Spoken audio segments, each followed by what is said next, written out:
baby. Why are you screaming at me? This is supposed to be respectful. I get really angry at people who say that they're Christians, but then Is it okay for Christians to be pro-choice? if you're a Christian and you say, well, I can choose not to have an abortion, but I have no say in someone else, then you're not really a Christian, because you're called to stand up for the weak. You're called to stand up for the vulnerable. You're called to stand up for people who are made in God's image. So you're not actually being a Christian. The true Christian thing to do would be to defend those people who want to live their own lives and worship God in their own way. Dude, you need to go back and read the New Testament. No, you need to go back and read, because you're Where not in the New being Testament Christian. does it say that an innocent baby? Why are you screaming at me? This is supposed to be I respectful. get really angry at people who say that they're Christians, but then You're acting say unchristian. that these children who are made in the image of God, if you want to get Absolutely they are, should be allowed to be violently ended. So I'm sorry if I'm acting unchristian to you. If I can turn over this table right now, I would have already done it, because it's extremely frustrating when someone wants to say that they're a Christian and then say that this child in the womb who's made in his image,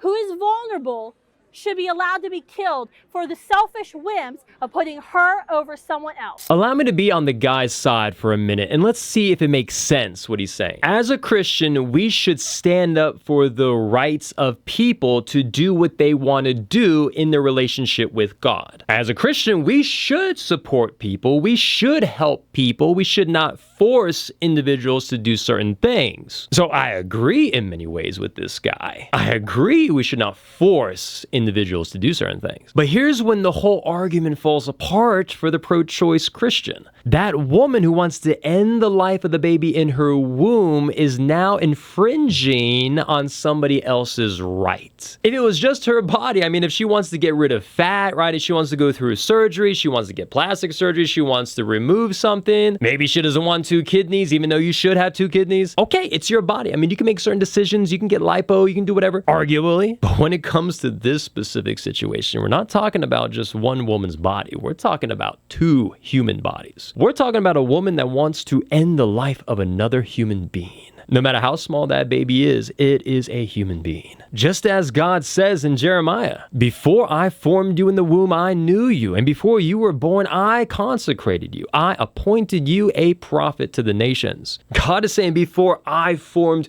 you in the womb, before you were born, I consecrated you. God is saying that Jeremiah existed in the womb as an individual, as a person, as a you, not as an it.